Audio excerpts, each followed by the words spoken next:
Welcome back, everyone, to yet another episode of Stack Your Points. It is our 1 year anniversary. That's RJ, one of our co-hosts. We're also joined by Lonnie from the Call Me Lonnie YouTube channel. Lonnie, how are you today?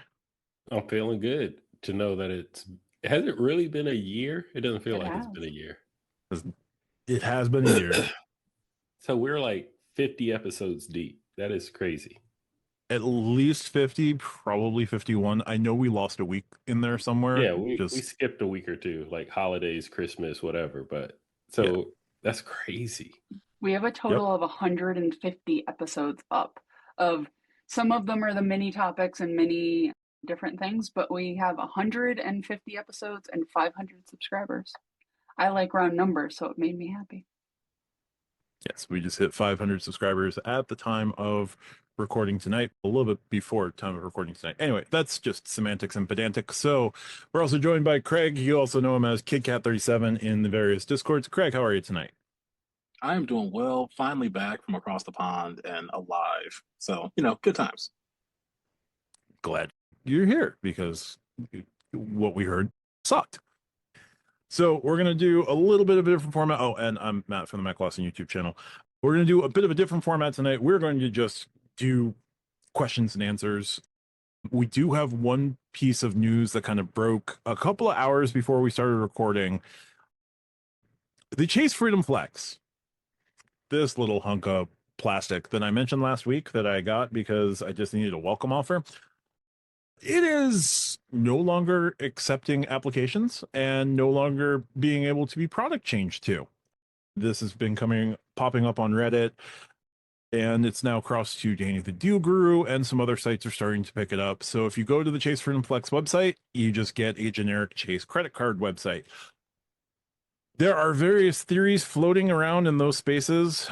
The best speculation I can give you right now is we're headed for a refresh. I can also tell you that I have been told survey questions that have been asked about the Freedom Flex in regards to a potential reflex, lol.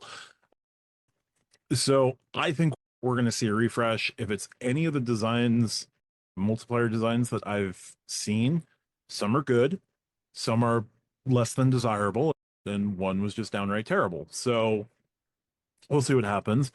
But yeah, Freedom Flex no longer currently available. Also, didn't it always have this holographic sheen to it? Mine doesn't have that. No, mine neither.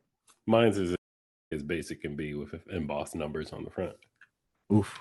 No embossed numbers here. Oh, Lonnie, another rumor from a week and a half ago. Ink cards apparently are coming out printed now. I don't really carry those in my wallet. I do carry my Freedom Unlimited in my wallet, though, because it's a 1.5 catch-all, basically. Yep. So, Freedom Flex, down for the moment. Any thoughts around the table? RJ, any thoughts here? I think that the Freedom Unlimited and the Freedom Flex were too close for everything except for the 1.5 and the 5X. They were basically the same card, so them being retooled makes sense. Also, them just switching it to a Visa. I could see that. Just literally it coming back exactly the same, except it's on Visa Network, and all of us like just putting our heads in our hands going, why didn't you change this card now? But yeah, we don't know. It's interesting. I don't think they're going to change the CSP because they just got a bunch of new people to sign up for the CSP. So I think that's of the four going to be the last to change. I think they're going to do both freedoms first. So we'll see. I have some information shared with me from some people in the Discord, and it's interesting. I have my preferences, but we'll see what happens when it happens. Because until it drops, it's all speculation station, man. Okay, so I think it's a really interesting question and take here. I think that this is probably Chase's way of streamlining out some of their client pathway for cards. It's not the only card right now that Chase is not allowing product changes to or from. There are, and granted, it's Reddit. Take it with a grain of salt. But people are not right now being able to product change to or from the Ritz-Carlton card. Having that $10,000 limit as well as the proper cards, not happening. So Not necessarily certain if this is a overarching pathway that Chase is looking to take to say that we have a very strict guideline of cards that you can have. And if not, I'd be interested to see what their kind of thought process is there. Additionally, back to RJ's point, I would be so sad if the Flex lost its status as a MasterCard. It is a big proponent in my AA strategy as we think about AA dining, as well as just the overall Simply Miles strategy. Easily get a few thousand miles out of there, especially now that I'm no longer traveling nearly as much for work. Miles and loyalty points are becoming a bit more valuable than they have been in the past.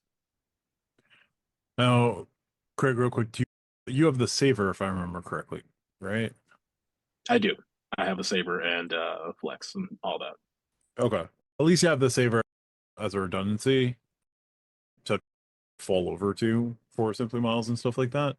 But yeah, losing MasterCard could definitely hurt your strategy. Absolutely. That's why it's always good to have multiple MasterCards, guys, if you want to do an AA strategy. I'm Yeah, we'll have to swimming in see. MasterCards and have one Visa, and it took some effort to find one Visa in my lineup that made sense. Is it the 37 Amex cards? I have 8 Amex cards right now, thank you, sir. 2 of them are going to be on the chopping block. I have 1 Visa, which is the no annual fee Sapphire, and then I have 3 MasterCards because the Choice card, the IHG card, and my Apple card are all MasterCards right now. If the Apple card switches, that makes my life a little easier because then I don't care about the Sapphire. I got to find a way to move the credit limit before I cancel it though. And then I'll have all of the IHG credit limit. Yep. Also, another play mentioned was that it was also taken down from the list of Chase MasterCards. But if you're hiding it across the board, it would make sense to remove it from the MasterCard list as well. Lonnie, I know you don't get into speculation, but the Flex is a pretty strong earner, or has been a pretty strong earner for you in the past, especially when it hits that one category per year that is golden for you. Thoughts here as they may be removing it from the public or from product changing? Any thoughts? First thought is I got mine. And in most cases, when you have yours, even if the cards get deprecated or discontinued in some way, it still works as usual. This is not the first version of the Flex. I think it's the second, maybe even the third, because there's the Freedom Flex that earns Ultimate Rewards, which is deprecated. That is the Visa version. That one still works. That one still gets 5x bonus categories. I can't even tell you how long ago I think that was deprecated. So who knows what they're actually doing. So going back to speculation, I don't want to get into what may be happening because as of right now, I'm not necessarily affected because once again, got mine. The other thing is, even for those that don't have theirs, I don't necessarily see this as a big deal. And the reason why I say that is because first off, yes, they might have lost one product and this is a earning card. But at the same time, it was the Flex and the Unlimited are the same card except for 2 very niche categories, 5x bonus categories. And as you had mentioned, there's a couple quarters out of the year, like 2 quarters out of the year where it's just golden and you can rack up. It's usually like Amazon, Target, PayPal, something like that, or gas, which is, I know we're recording this on June 30th. Tomorrow, gas kicks in at 5x. So I literally did not put gas in my car this week because I'm waiting for tomorrow. Like that type of stuff. Yep. I'm about to get 600 several points. hundred points on one fill up. And AA miles, yes, because I'm going to a Shell station. But other than that, the Unlimited had the 1.5. So going back to the original question, or the original part of the question here is, what are they going to do next? And we've already discussed this before. They should have combined them a long time ago, where it's a 1.5 everything or 5x on certain categories. And now you can actually, instead of giving us 3 different things like select entertainment, PayPal, Target. And they can only give us like one thing and then 1x on everything else. So they can actually affect their P&L a little bit differently there. But outside of those 2 niche things, they're the exact same card. They were like, they both had drugstores, they both had dining, both had, other than 1x on everything, of course, it was pretty much the exact same card. So it was slightly redundant. This is all new to me. So I literally just heard about it as Matt said it to everyone on this episode. So I don't have a lot of time to like think and ponder about this change, but being selfish, I'm going to end it the way I started. I got mine. So I'm good. Also, it's not that the cap is like painfully low, but for 5x it is low, right? So there are ways to earn points in the 12 months, even if you can't earn 5x points in the 3 months. If you can find a card with a good multiplier at 3x, over the course of 6 months, you probably could do what you could do with the 5x. So it's not the end of it's not when the custom cash dies, like that is actually going to fundamentally change people's strategy in the general game, right? And yes, Matt, I know how excited you are for that day. And the Freedom Flex will change some people's strategies, but the Freedom Unlimited is right there, and there is a fairly low cap on the 5x earning to begin with. So I know, Matt, I just made you so giddy talking about the custom cash's demise. Or this is Chase getting ahead of the people, the Lonnies out there of, the new CSR version, whatever, 2.0 is coming. For some people, they have it now. For me, it doesn't come until October. But they're like, we got to calm down the way that some of these people earn points. Let's get rid of this card where you can earn literally like 7,500 points in 3 months. In fairness, I am one of those people. We have 3 flexes in our house right now. 2 are product change. 1 is just my wife's first. I am the weirdo getting $4,500 worth of gas and groceries or Amazon, PayPal. So I understand it, especially if we're looking at, and granted, I haven't done a deep dive into the points boost, but I won't have it until October, so there's time. I've seen some things. It could go a number of different ways, but I also cannot wait for the City Custom Cash to become the City Stratus Select and just be a buzzkill to everyone. You want that as much as I want Hyatt to go dynamic. Just sometimes you just need a little chaos. I like a little chaos. What can I say? There's so much malice in everybody's heart. Why can't we all just be friends, y'all? We can be until the 47th custom cash comes out of your wallet. Fair enough. It's going to take a lot less than 47. So I started judging you at 10. All right, you know what? We'll see what happens with the Freedom Flex, but we would be remiss not to mention this interesting little tidbit that has come up on the day of recording. We're going to pull this thread in other formats. So let's jump into some viewer questions. Our first question comes from channel enthusiast AP, who says, what are the plans for the channel moving forward? Are you looking at memberships in the future? What ideas are you guys kicking around? We've been kicking around some ideas. RJ, now that we are at 500 subscribers, and I have to do some paperwork really quickly, what do potential memberships look like? So right now we have a tacit plan for a 3-level membership. As I have said in the past, and I will continue to say, if you just want to watch the show on Wednesdays, Fridays, and then Monday and Tuesday, however you want to watch the show, you want to listen to the podcast feed, you want to do, that is not changing, right? Like we've all said, that is not changing. The videos themselves are going to be free. It's all the extra stuff, right? You want early access, you want some members only stuff, you want the ability to vote on some things. That is what we're looking at for membership. So there'll be a base tier where you can get some early access. There will be a sort of a middle tier where you get a little bit more, and then there'll be a top tier because you can't have a middle tier without a top tier.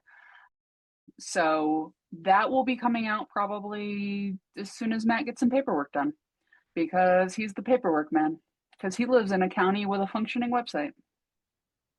Yes. Yes, I do. Very happy that our county clerk has some inkling of how to be a county clerk. Alani, memberships, looking forward to it. How much cursing are we going to start doing behind the scenes? Oh, we are going to go full uncensored, raw, uncut, and it is going to be the absolute truth straight out of the horse's mouth behind that members only wall. The stuff that we say before and after we hit that red record button is going to be dropped in members only. Like, we might actually have members only episodes that are just like, all right, hit the record button, and then we're just going to banter before we actually record the show. So you're going to actually see the dichotomy. It's going to be 1-0s, black, white, ups and downs, BA, select starts, different. And we've been looking forward to this for a very long time, because there is a level of censorship when it comes to YouTube, but behind the members only paywall, we can, it's a Wild West. We can do whatever we want. Ain't no party like a Lonnie party. How many people do you think didn't catch that cheat code that Lonnie just put in? Oh, here's the thing. If you Konami code behind the members only wall, you can get my actual X1 card. Nice. No. It's got like a $40,000 Does it still have does it still have the stupid high limit, or have they finally cut that off for you? Oh, no, they cut that sucker months ago. It's down to 5K. It's fine. So yeah, we've definitely got some ideas and stuff we'll be doing pre-show, post-show, behind the scenes, maybe even some stuff involving merch. There will be some merch. I have a series that I'm looking to do with some other creators and some people in the Discord. So we have a lot. Like, my plate, like the administrative task list is going to double for me on Tuesday edit nights. But I'm good with it. Most of the ideas that involve more of my time came from me, so I can't be upset when there are members and I have to do these now because I have a financial obligation to do said things. So I'm excited. And Craig, your thoughts on our potential membership stuff as both co-creator, co-presenter, and Big fan. I will also be subscribing. So who knows? Yeah, I might be just like a mirror in the matrix. There might be a glitch sometimes. I'm here for it. I'm excited. I'm a fan of the community, just so we all know. Hey, shout out to Joe Barreto. Saw that he had made it a year on Lonnie's members. I'm happy for it. Can't wait to hit a year on Lonnie and a year on Matt. If you don't think that I'm a fan of the community, this is an AV sweatshirt. So I just love the content that we put out. I'm here to be a fan.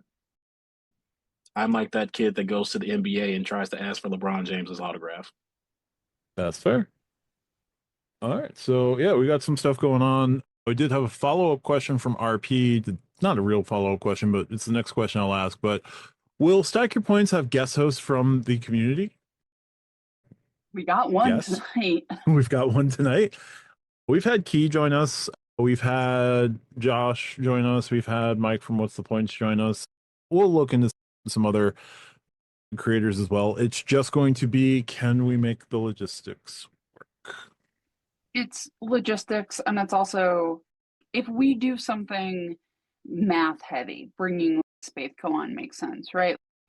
What we don't want to do is just necessarily bring people on to bring people on, because that doesn't, look, guys, we try to make it easy.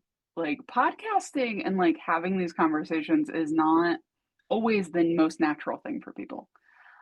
So it's one of those things where it's got to be the right fit.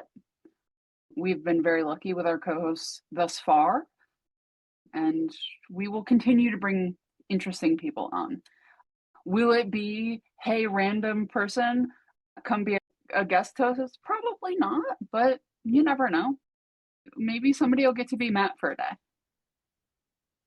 Yeah, y'all are welcome to it.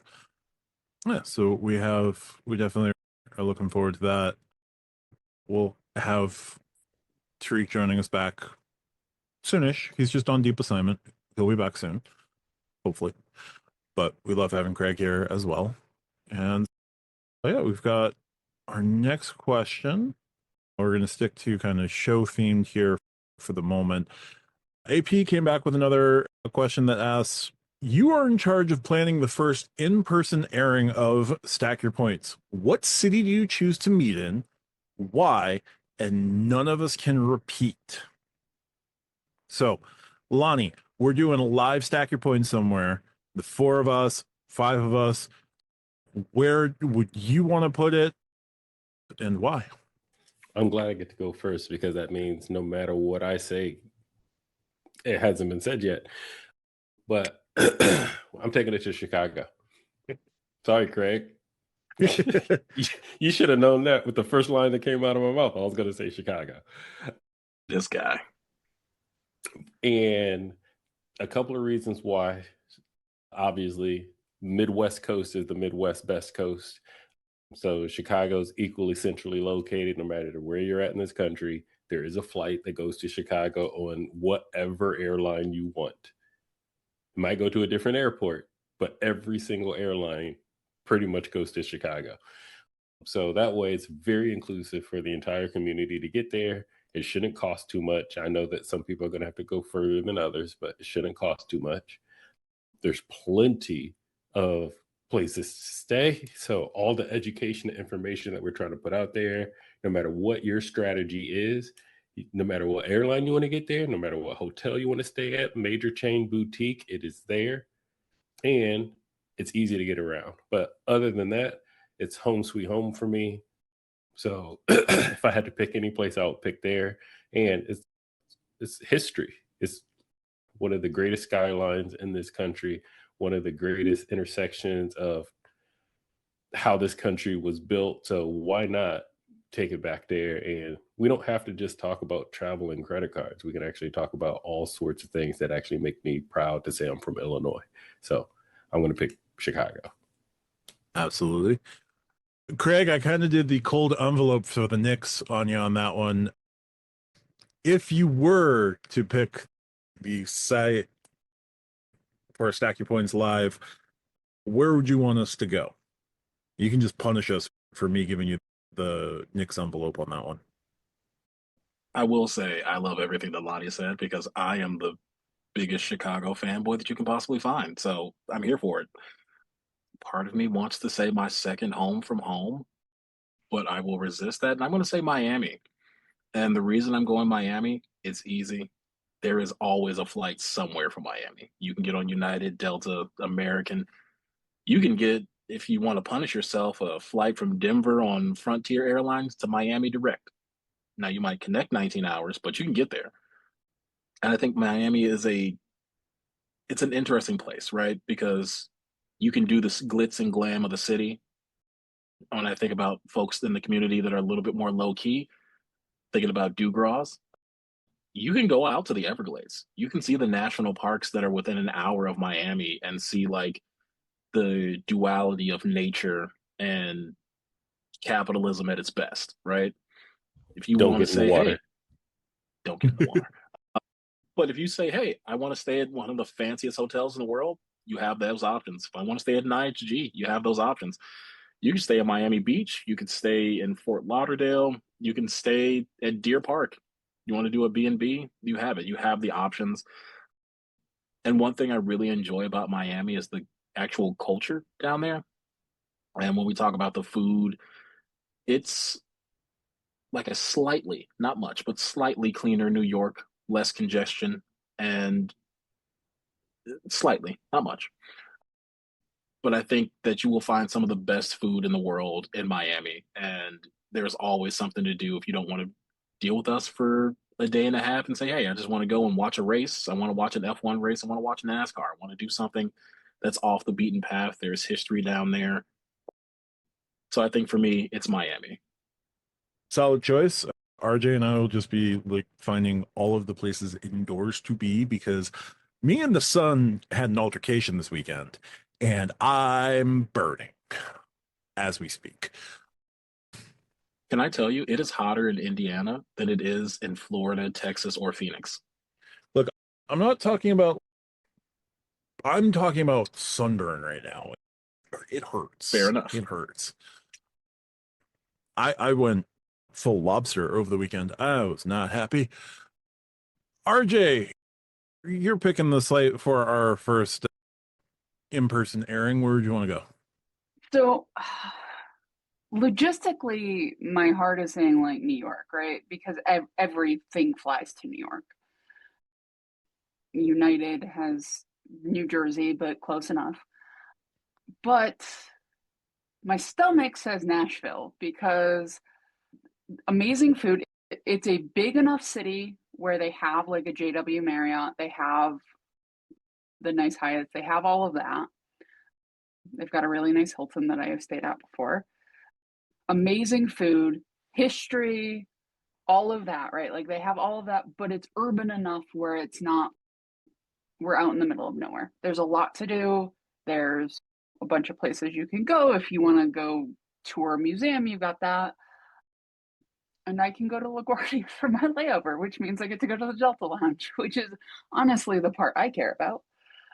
No, but I feel like something like a Nashville, which is big but not New York City big, where you get swallowed up, would be an interesting place for a first Stack Your Points Live.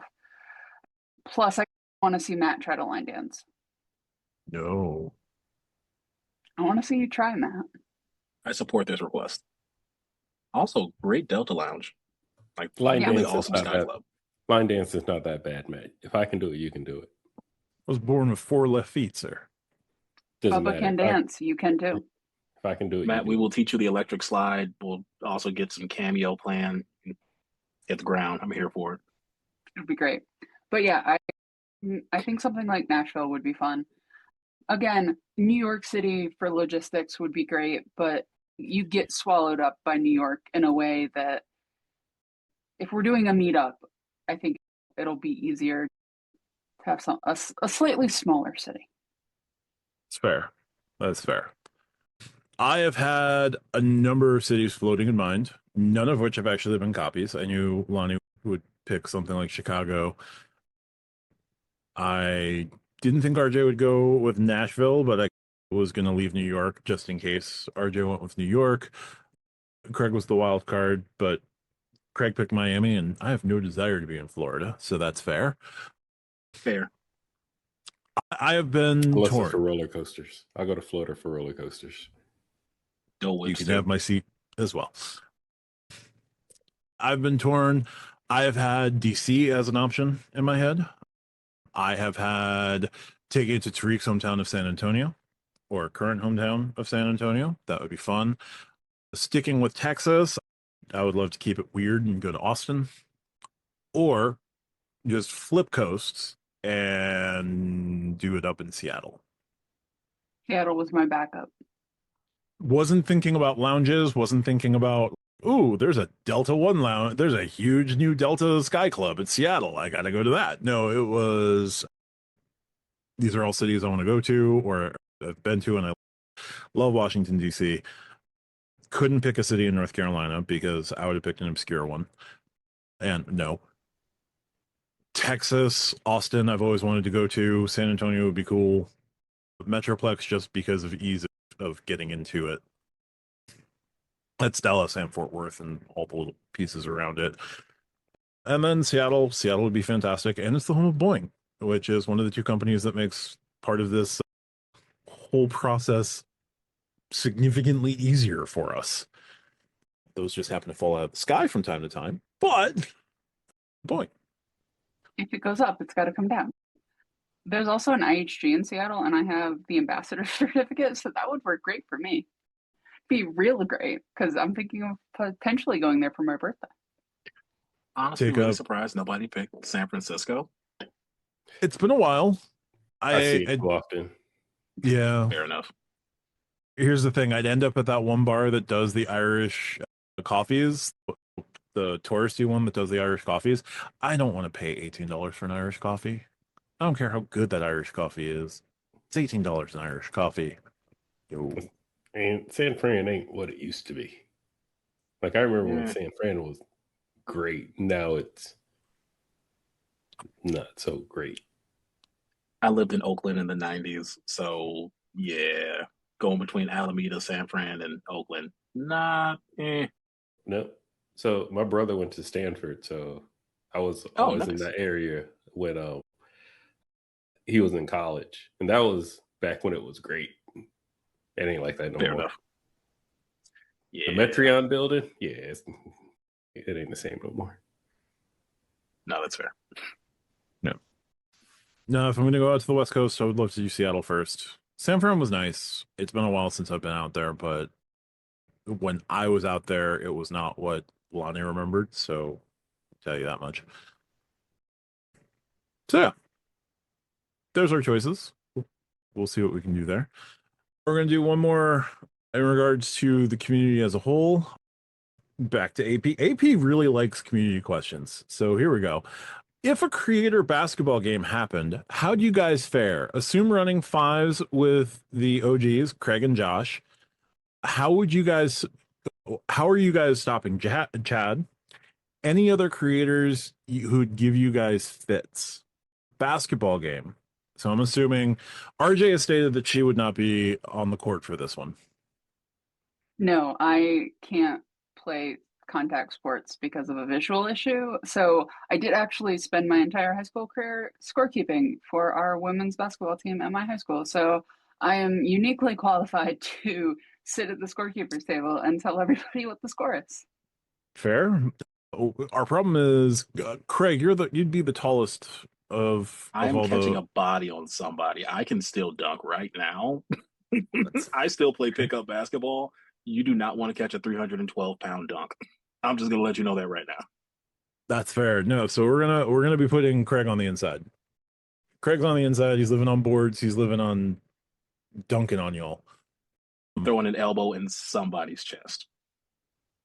Probably Chad's. Unfortunately, Sorry, shout Chad. out to I Chad. love you. You got me into the community. I'm so sorry. Lonnie, did you ever play basketball? Were you much of a shooter? I am not a great basketball player, so I don't necessarily get on the court. That was not my athletic sport of choice growing up. So I was naturally inclined at soccer, and I was a runner. So I sprinted. So I can get on the court. And also, I didn't have as much muscle or height that I do as now as I did in my youth. I didn't like really, I think like my freshman year in high school, I was like 5'2". And then my senior year, I'm 5'11".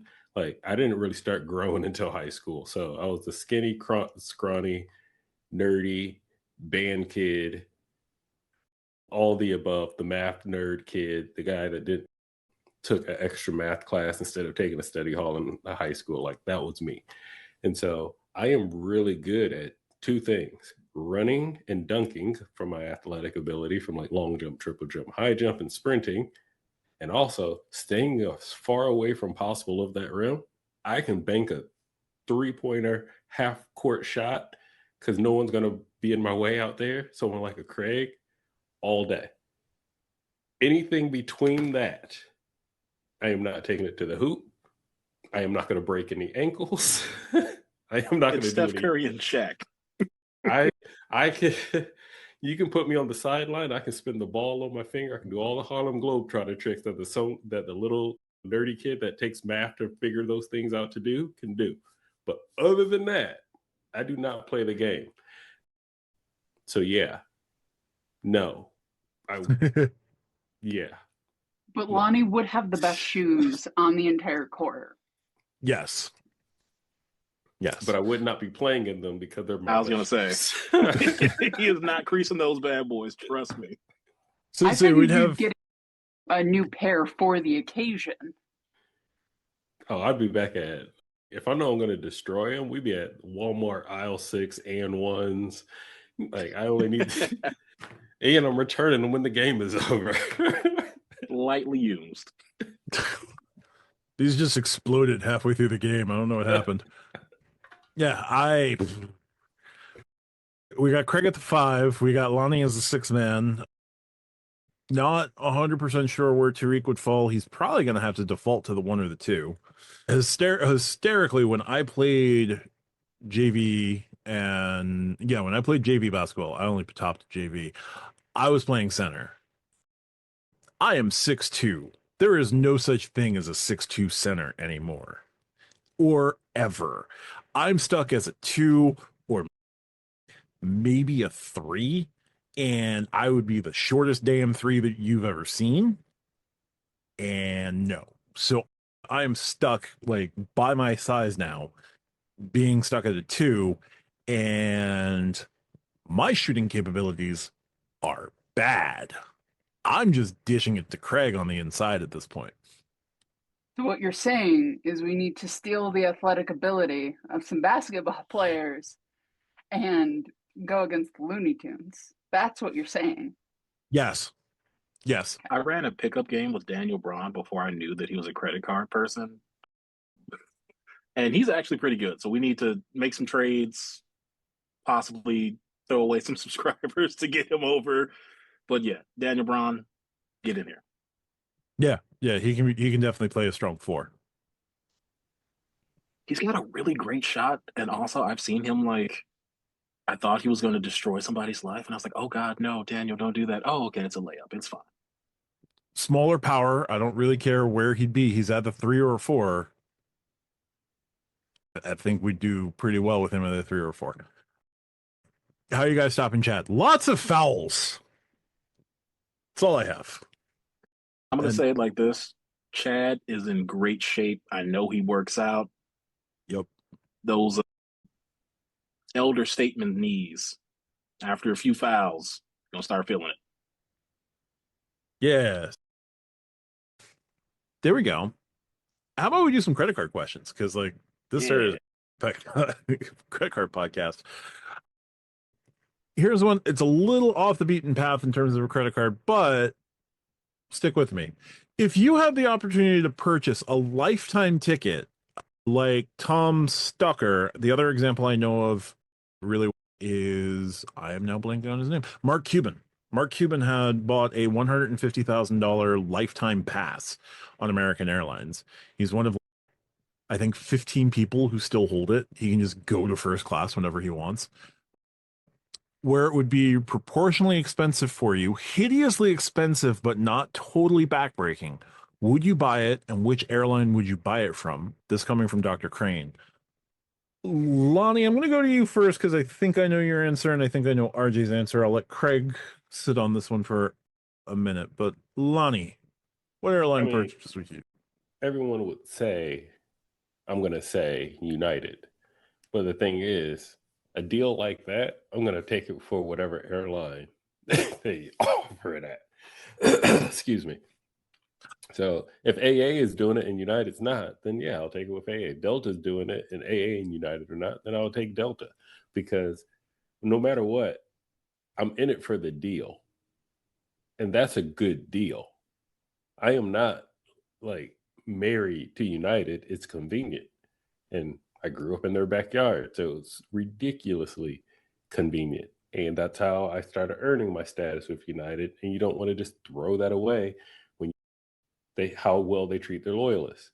But I do all of that so I can get to the front of the plane for less. So if I could just buy it and always be in the front of the plane, and Delta did that, heck yeah, I'll buy it on Delta. And guess what? I'm flying on Delta. I'll see you guys over there.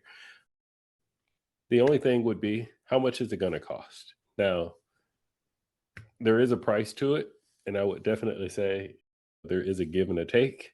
If the cost is too high and you're not going to actually be able to take advantage of it, I would say at least once a year for the rest of your life, let it go. Let it go. But for me, as many flights as I get on, yeah, I'm gonna milk that. I'm gonna milk it dry.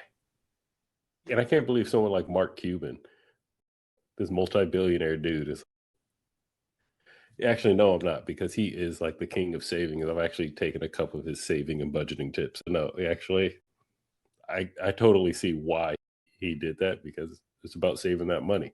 Especially, you can only imagine how many flights he takes. But yeah, I'll take it for whatever airline's offering it. If all three are offering it, I'm taking it United first.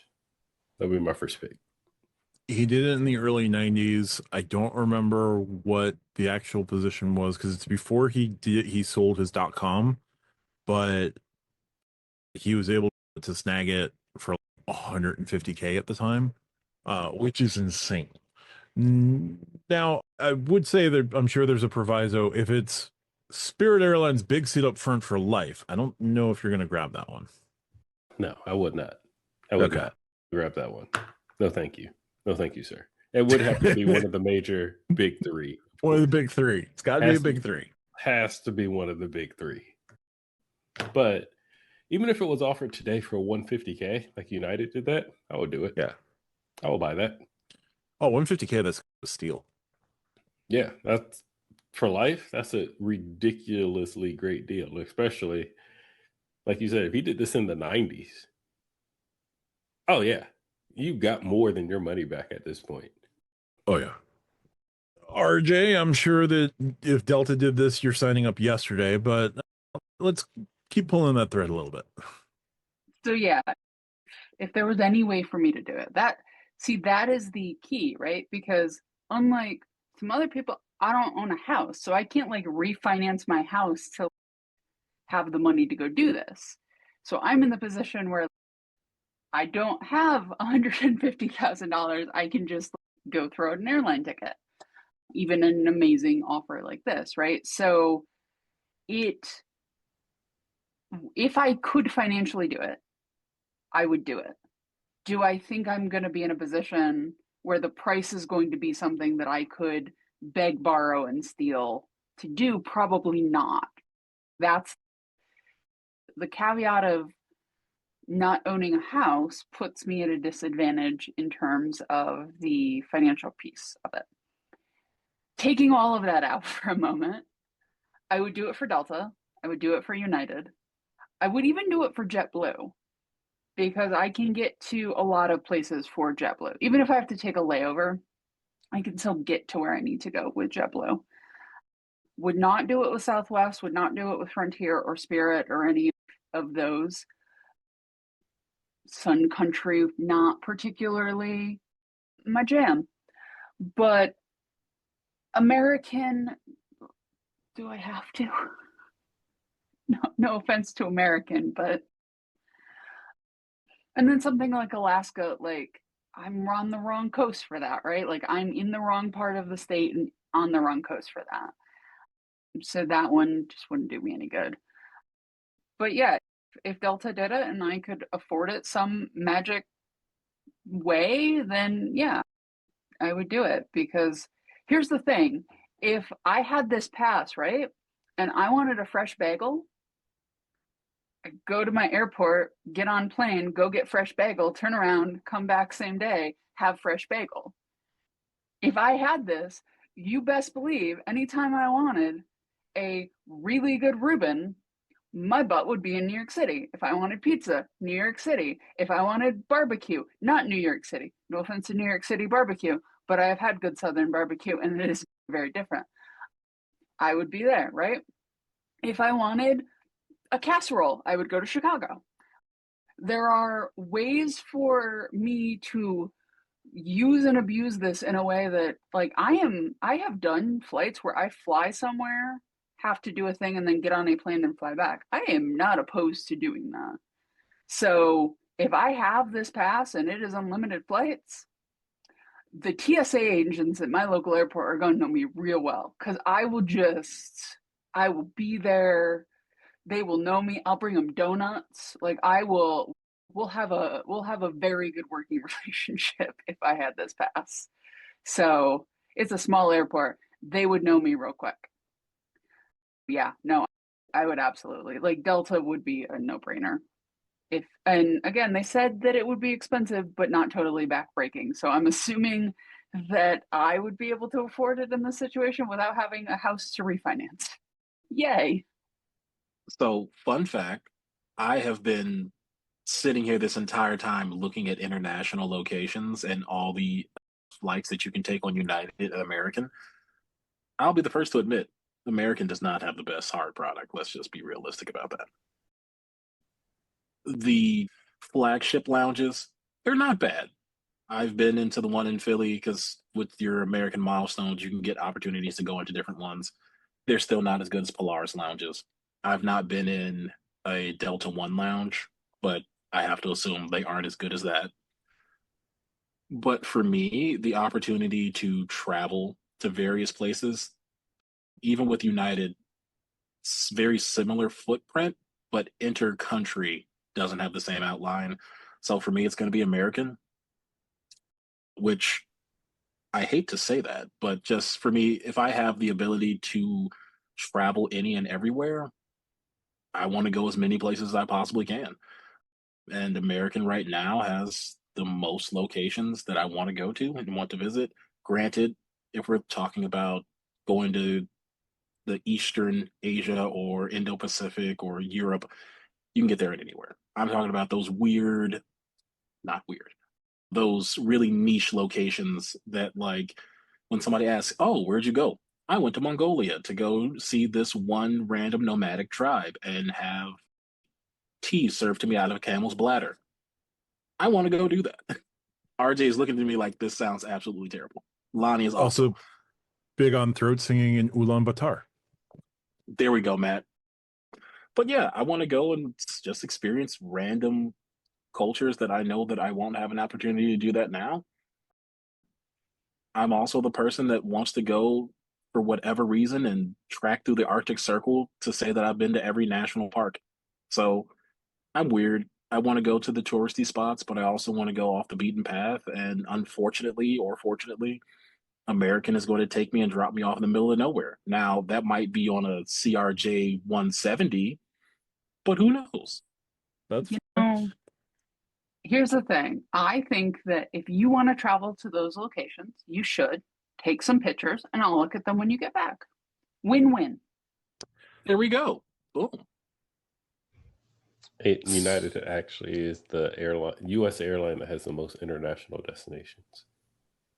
So True I was fact. looking at it. They have the most international destinations, but once you get inter-country, like it's oh yeah, I have one location here, but like for example, going into China, Yep. yeah, you might not fly directly into Mongolia, but flying into China here is a quicker flight to the actual populated portion of the country that I need to be in. So that was what I was thinking Yeah. about.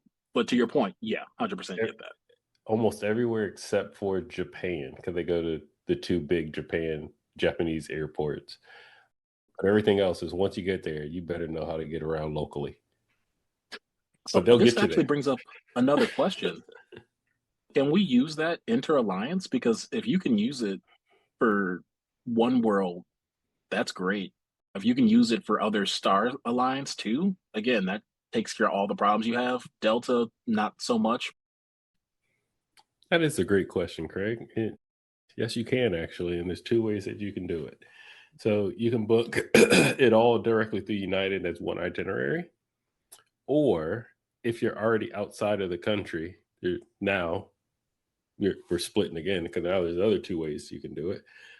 You can actually do it directly through the Star Alliance website from any country, and so that would actually help you go through country to country based off of the alliance, or directly from United's website. You just change the country code from like US to whatever country you're in. And also, travel hack alert, sometimes if you change it from, even though I'm sitting in the US, you change it to say that you're in Canada, you'll find a better deal And I think for the that's the exact other same big flight. limiting. That is the other huge limiting factor. One World is so just discombobulated with the different currencies that they have, and Avios is an Avios, but like also Avios and American do not talk to each other. So that is not helpful. and That's they the just thing I added like. their 16th member. Oh, sorry. That's the thing I love about Star Alliance. Star Alliance, they all talk to each other. You can actually go to any Star Alliance partner and book almost any other Star Alliance flight through that partner. So I can be on Lufthansa's website and still find ANA and United on there. Obviously I use United's websites the most, so I use that for Lufthansa flights all the time when I'm in actual Europe, even if it's just a one way from like UK to Germany. Let's just say that. Right. I'm still sitting here in the US. I'll go to United's website and they'll still show me those flights, and I can book it through United, and of course still earn United miles as my reward, even though I'm not flying on United.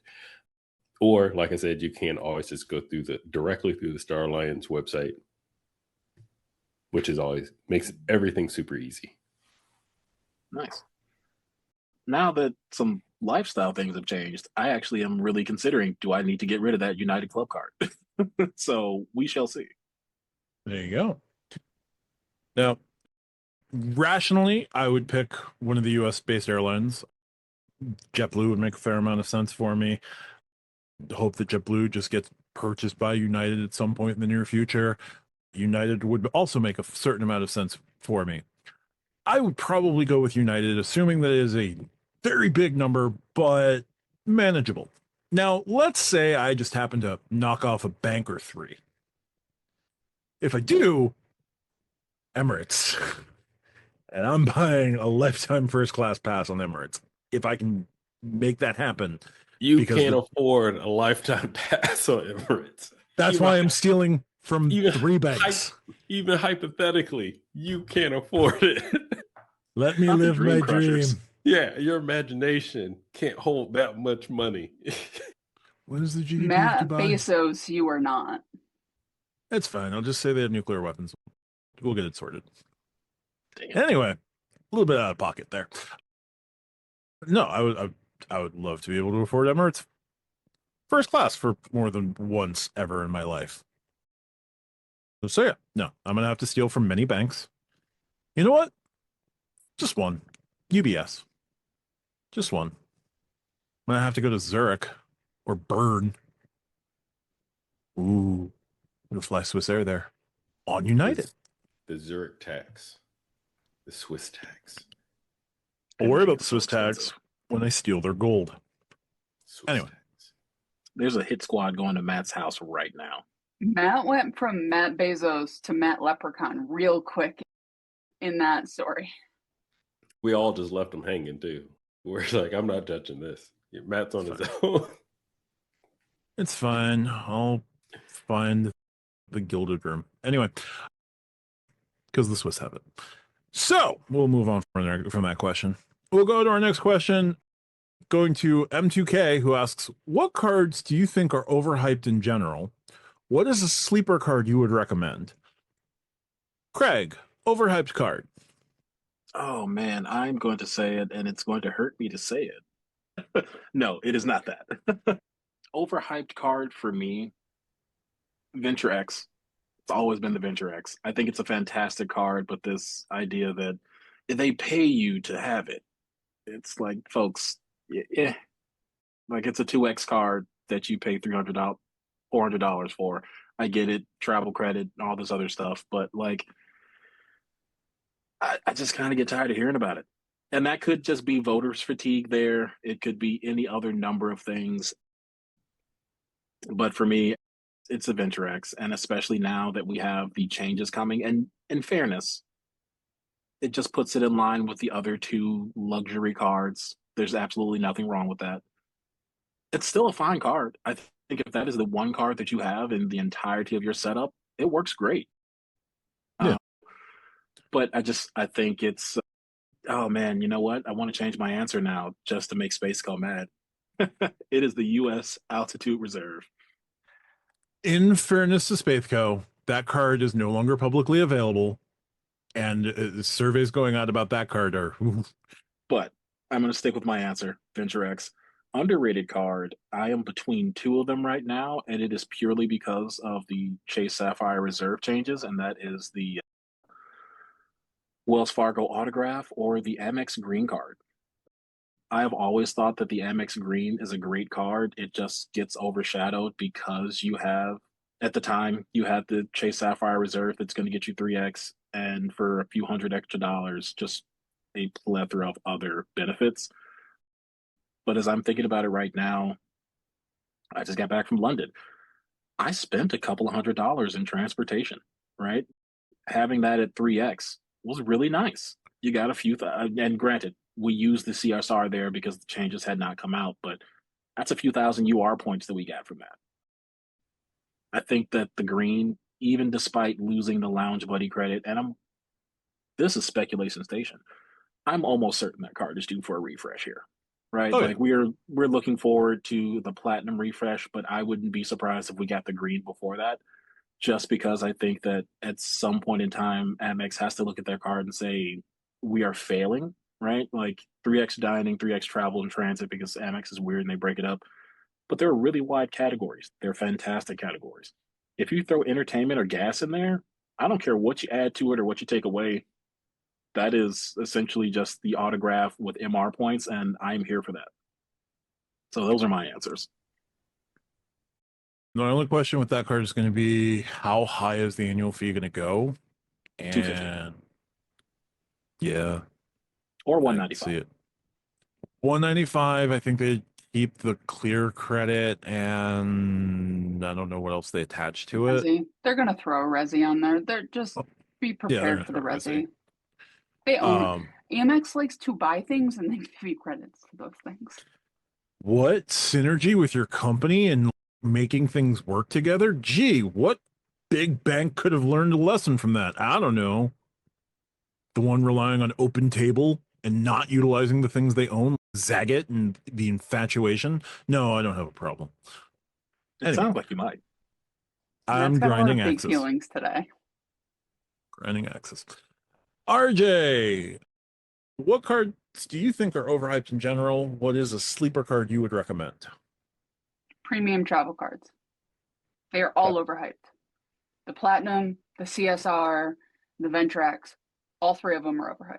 Even like getting into the US BAR, I think you can make a caveat for the Aspire, the Delta Reserve, the United Club, because those are very targeted cards, right? Those are not general travel cards. Those are, if you're a Delta person, you get this card for basically two major benefits, right? Like you get that card for that reason. You have the United card for X reason. Those are a lot more targeted.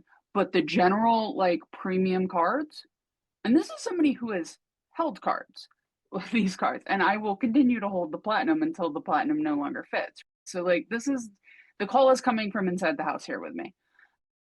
But I think because they're the cards where you can explain 15 different things, because they're the cards that are the big sexy ticket item, we all talk about them a lot. Now, the four of us travel more than the typical American. So for us, they make sense. And with Lonnie and Craig having the work travel and stuff like that, again, it makes sense for us to talk about these cards. But for the people down the road, like these are not cards I would recommend. Like for most of the people who do not have that level of travel, most of the time premium cards just don't make a lot of sense. Most of the people who hold premium cards, they don't make a lot of sense. So I think, and I'm not even talking like the referral game that people are playing to get you to talk about the cards. They're so, as Matt likes to say, they hang over everything like a sword. And I think that the industry likes to have, they're like the Marvel movies, right? Like they're just so big, sometimes they suck all the other oxygen out of the room. So I think those, that by their nature, they are overhyped because they are for such a small group of people and they are become widened because people think you have to have a premium card or it is a requirement once you get to a certain level to have a premium card. Even though for most people, the green or the autograph or even the autograph journey or the CSP will probably get you as much, except for one or two things. And then you could get a Delta Reserve or a United Club to fill those gaps in, right? Like you're going to find more Delta or United lounges than you are Chase or Amex. So I think those by their nature. I think the AAA cards are slept on because they're issued by a brand nobody likes. But the AAA cards, Like, you can only hold one of them, you can't hold both of them. It doesn't necessarily make sense to hold both of them anyway, but those cards, if you're a cashback person or you do a lot of gas or a lot of EV charging or warehouse shopping, anything like that, those cards are legit. Like, I was looking at the AAA cards for something, and then part of me is like, do I need the AAA card? Like, I don't really have an EV card. Like, this would be nice. And then I like snapped myself out of it and smacked my face to wake myself up. But no, those are legit cards. More people should look at it. I know we all hate their issuer, but sometimes you just gotta get over that. It's mostly fine. It's not like it's credit one. I don't hate Comenity a ton. Those cards are the only weakness with that I have with those cards is the cap, and I understand why the cap is there. But like the 5% on groceries on the Daily Advantage works at Walmart, works at your grocery store, works at Target. It also has a warehouse category, so you've got Costco and BJ's and Sam's Club all taken care of. So like that card is super powerful. I just wish the cap was doubled. I mean, here's the thing, the card can exist because of the cap. Like, Yes. it's one of those things that if the cap was different, that card would either have to have features taken off or it just wouldn't exist. So sometimes it is better to have a lower cap than not to have the card.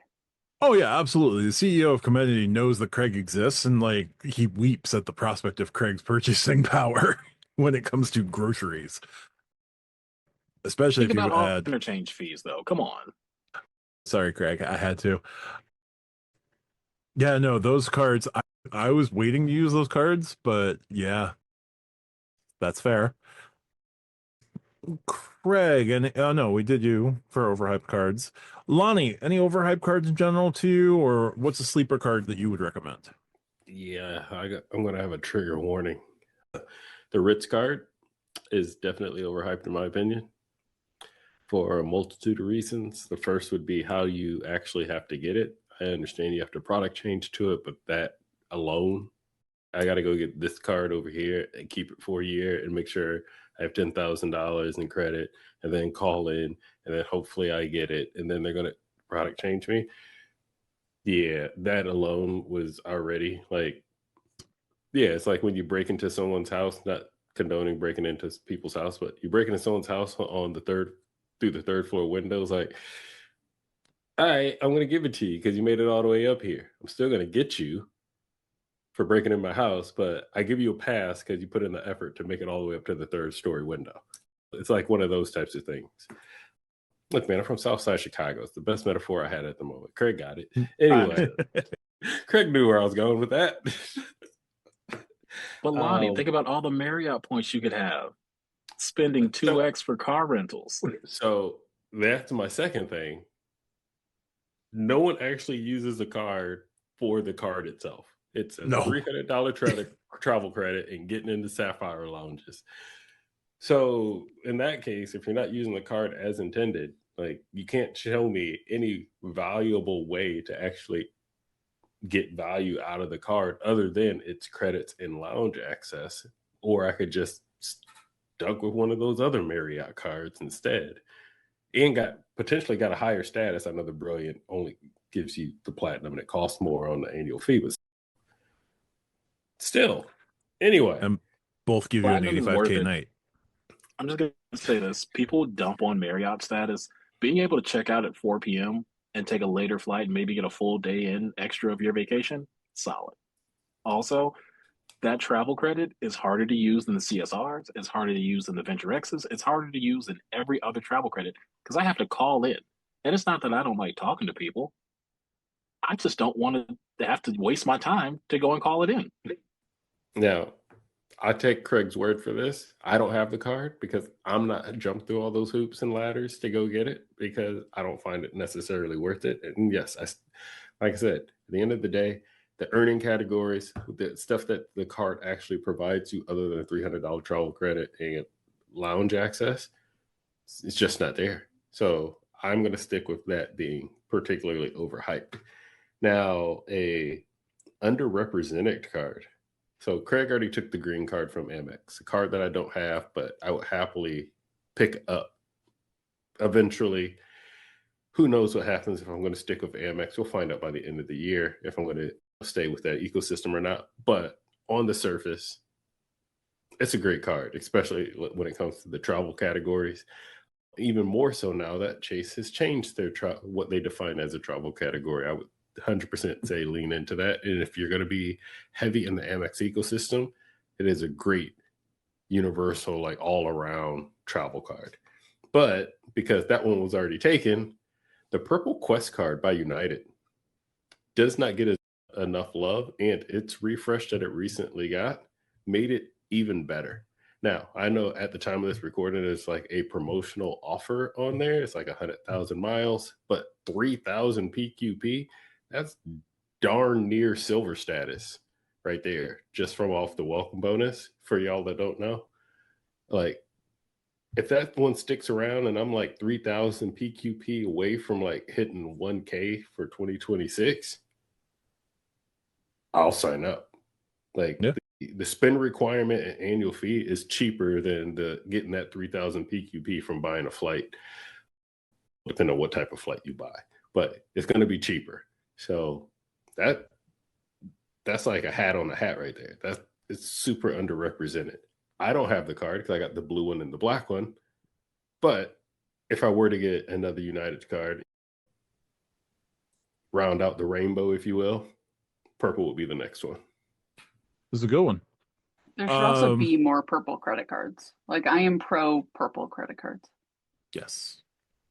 I forgot this card was weaker than I thought. All right. Anyway, overhyped cards. I tend to go with rotating category cards or category capped cards. Freedom Flex, City Custom Cash. I think the City Dividend, the Cash Plus is the best of the bunch, but that is just because it has the highest quarterly cap. Customized cash for rewards. If you're going to give me, if you're going to sell me on the idea that a card is giving me choice, give me choice. And City's way of doing that is weird. Chase doesn't bother with it. Discover doesn't bother with it. And US Bank at least allows me to make the choice, but doesn't allow me to just keep that choice all year round. I have to go in and select it every quarter. And yes, I know the Airline financial versions of the cards just let you set and forget, but I'm not here to apply for the Airline financial versions. I'm here to apply for the US Bank version. Don't give me the subsidiary from whatever podunk bank that I happen to be signing up for the subsidiary from. And most of those banks are podunk banks. I'm sorry. If I can't find your town on a map, but you're giving me the Airline Max Cash Preferred, just don't do it, Matt. Just chill. Just move on to your next point. We don't shoot strays at anyone else. Okay. Why am I being attacked? Matt's attacking me directly. I was attacking Cherry County, Nebraska, okay? You leave the good people in Nebraska alone. I don't know if they're actually good people, but they might be. Cherry County is the size of Connecticut and has 27 people in it. They can deal. Matt, move on so I don't have to edit this out later. It's fair. So all of those I just consider overhyped. $500 a month on the City Custom Cash. It's $500. Put that spend elsewhere. Put it on a welcome offer. Put it on another card. No. Do not pass go. Do not collect $25. Sleeper card, I would recommend. We've already gone with the AAA cards. We've covered the autograph. We've covered the autograph journey, sort of.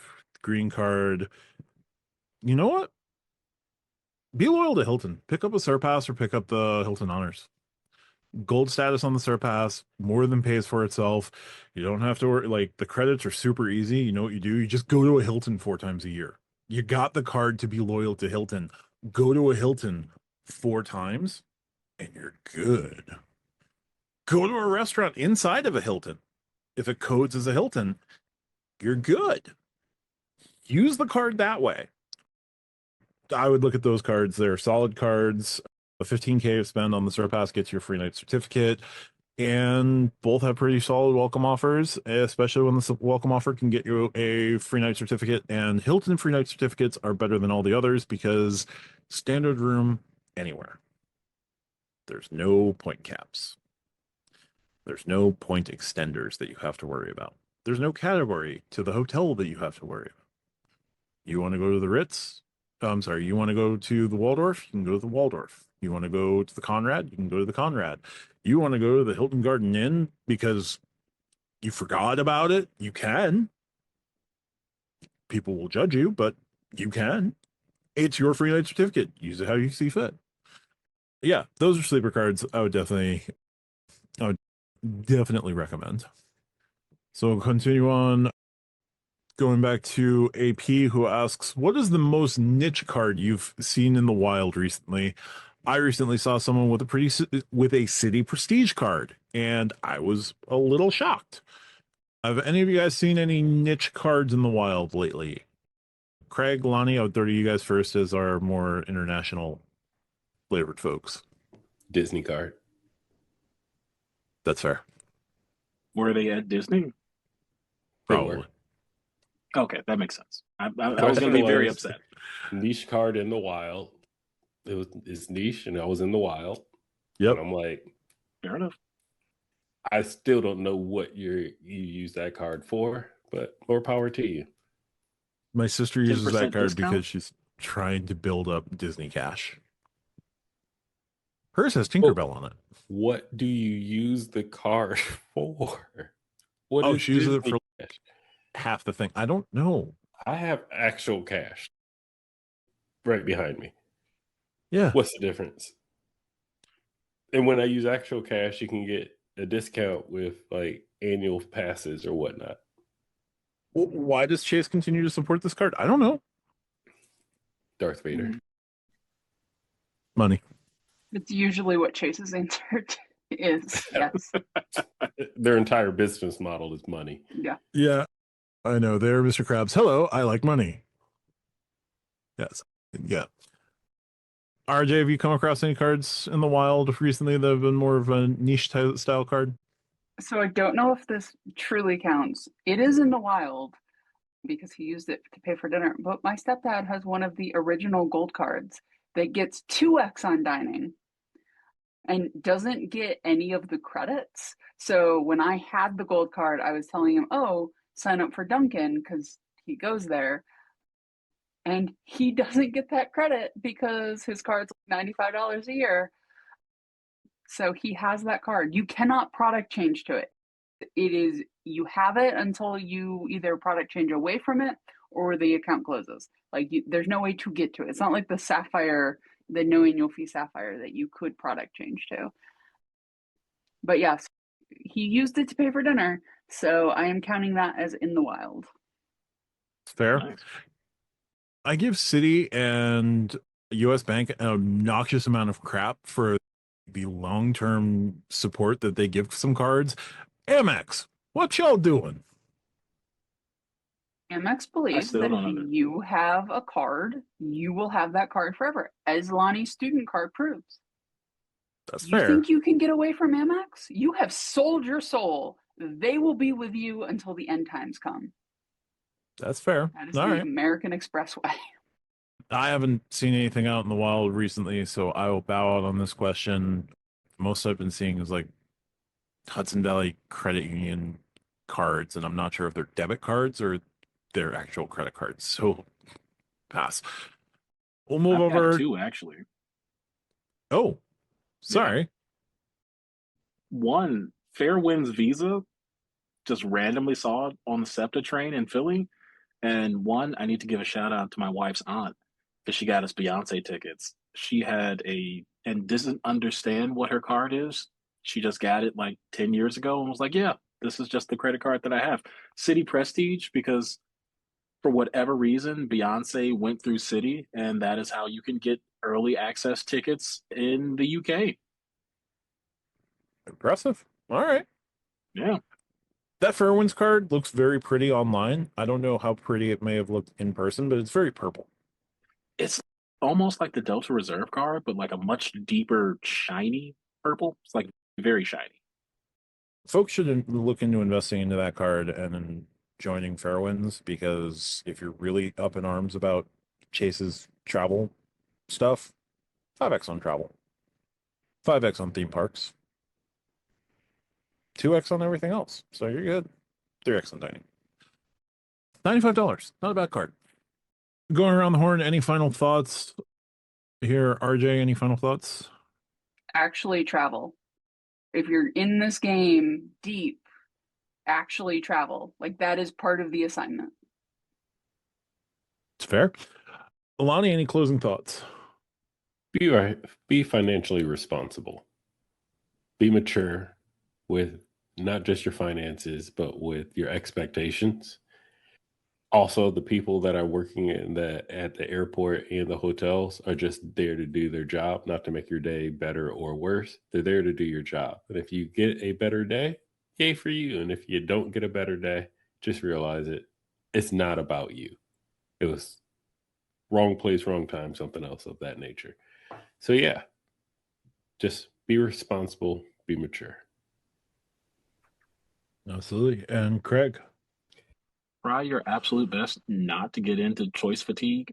This game is meant to make your life easier, not harder. Do not stress out. Do not have a pet. Obviously, anxiety is a real concern and medical concern as well. But if you can avoid it, do not allow credit cards to be the item that is causing you to have a panic attack or have anxiety, because it is meant to be a relaxant or relief or a stress relief. Don't let this game break you, right? Just take a breath, take a step back. It is okay not to participate in the Discord for a few minutes. Please come back. But it is also okay to not watch credit card YouTube for a few minutes because it stresses you out. Don't let credit cards stress you out. It is just a credit card. It is a tool for a means to an end. Speaking of fatigue, I think Chase and Amex are solving that for us at the moment. Yeah. They're amping that up. City, Wells, literally anyone else. Can you come out with a travel card that is nice, clean, simple? Don't have to think about credits. Don't have to do the coupon book. Anybody? Bueller? Oh, you sweet, sweet summer child. Cameron? Best I can do is tree fitting. Oh God, this is the part where Cameron freaks out. On a Anyway. sincere note, I think I speak for all of us when I say thank you to everyone. We hit 500 before the recording tonight, hitting 1 year of doing this podcast, and thank you, because we wouldn't be doing this without the listeners. We would, but it would be on like a Discord at not 1:45 in the morning. Yeah, absolutely. Thank you for helping us at 500. Oops, sorry. I was gonna follow you up because you jumped in first, but I was gonna say definitely. There's a lot of blood, sweat, and tears that go into making this. A lot of late nights and early mornings at the exact same time that go into this. For the 500 of you that have hit that subscribe button, you get an extra special spot in our hearts. And for the next 500 that hit that button, you still get a special spot. It might not be as big, but it's still special. It's still a spot, and it fits into our hearts. It's a junior suite. Because at the next has a trundle bed. Ooh, trundle bed. Because at the next 500, we get to turn the ad machine go burr. Yeah, absolutely. Everyone who's subscribed, thank you. If you like what we do, best thing, tell all your friends. Just spread a little bit of word of mouth. If you have friends who are interested in the credit card game, who are willing to learn a little bit about the credit card game, definitely feel free to recommend us. If you like what we do, it's just pure entertainment. Like when we break cognitively over the fact that the Albany airport has nothing around it, share those moments. Share the channel. And if you like what we do, check out stackyourpoints.com. Everything that we post goes up to stackyourpoints.com. You can contact us through there. You can join our Discord through stackyourpoints.com. We will be putting together memberships relatively shortly. I'm sure we'll have a follow-up on the live. The live is going to be on Thursday, is always on Thursdays, 8:30 p.m. Eastern. Anyone who can check it out. RJ and I tend to go on for a while. Yeah, so we look forward to that. Thank you so much for your time. Thank you so much for helping us hit 500. We'll see you guys next week, same time, same place.